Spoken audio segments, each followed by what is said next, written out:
Indonesian. I wanted an Indonesian Bible to master a few words of the Indonesian.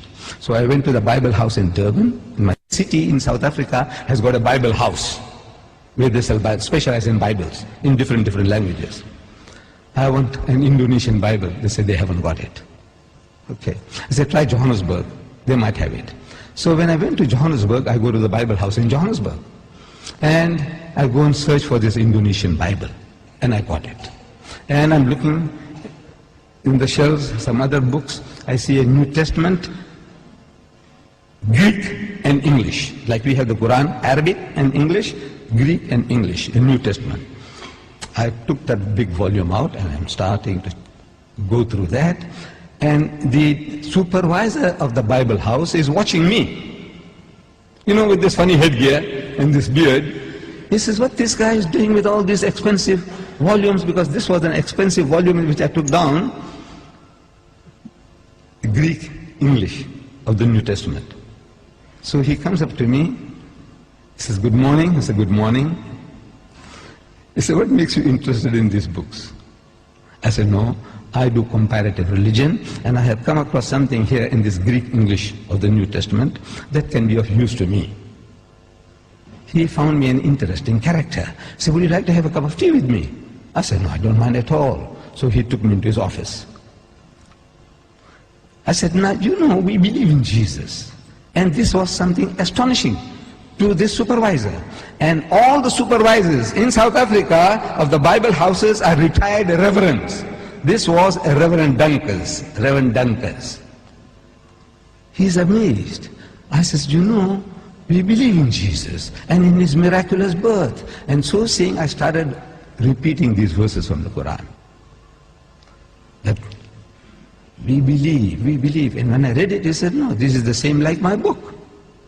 What you are saying now, that when the good news is given to Mary, the mother of Jesus, in the Holy Quran, she says, قَالَتْ رَبِّ أَنَّ يَكُونُ لِي وَلَدٌ وَلَمْ يَمْسَسْنِي بَشَرٌ. She said, oh my Lord, how can I have a child when no man has touched me? Which means physically, sexually. No man has touched me. So the angel says, قَالَ كَذَلِكِ اللَّهُ يَخْلُقُ مَا يَشَاءُ. Even so, Allah creates what He wills. إِذَا قَضَى أَمْرًا فَإِنَّمَا يَقُولُ لَهُ كُن فَيَكُونُ. Whenever He decrees a matter, He merely says to it, be, and He wills it and the thing comes into being. So the Reverend says, man, this is the same as my book. I said, yes, on the face of it, it's the same. But if you look at it intently, you'll find the difference between my version and your version is chalk and cheese. You people know chalk and cheese? You know the difference between chalk and cheese? The Canadians didn't know. The Canadians, I'm telling you, when I went to Canada, I spoke about chalk and cheese. They didn't hear that phrase before. We, the English people in South Africa, we know, everybody knows chalk and cheese. Chalk and cheese may look like white, but it says that's poles apart. You can't eat chalk, but you can eat cheese. No? But the Canadians didn't know. The Canadians didn't know. I'm telling you.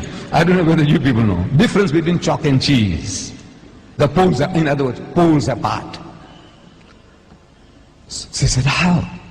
I said, you know, in the Holy Bible, in the Gospel of St. Luke, we are told when this good news was given to Mary, the mother of Jesus, about the birth of the Holy Son, she says, how can this thing be when I know not a man? In the biblical language, no means sex. No to know means no means sexually. Not she doesn't know a man. She knows her uncle, her fathers, her neighbors. Surely she knows other men. But no.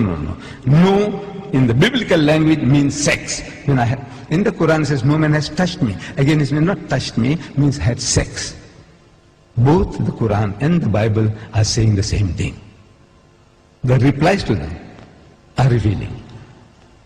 In the Holy Bible, the answer to Mary's protest was that the Holy Ghost will come upon thee.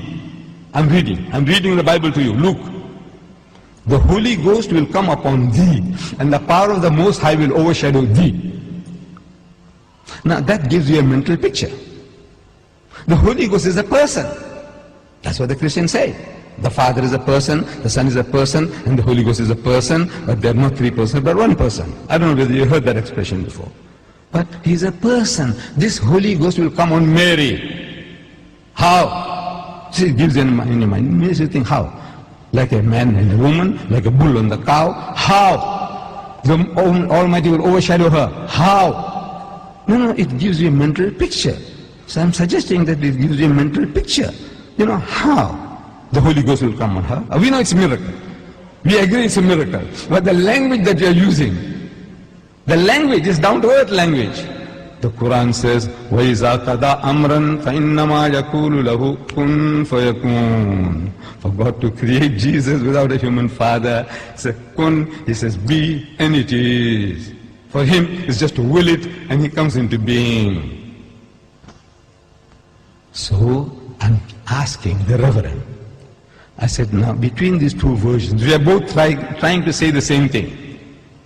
We are both trying to give the same message, that He was born miraculously. There's no doubt about that. But I said, which version would you prefer to give to your daughter? The Quranic version or the biblical version? We are both trying to say the same thing. He said, he bowed his head down in shame, and he said he would prefer to give the Quranic version. This is Reverend Dunkers, the head of the Bible Society in Johannesburg.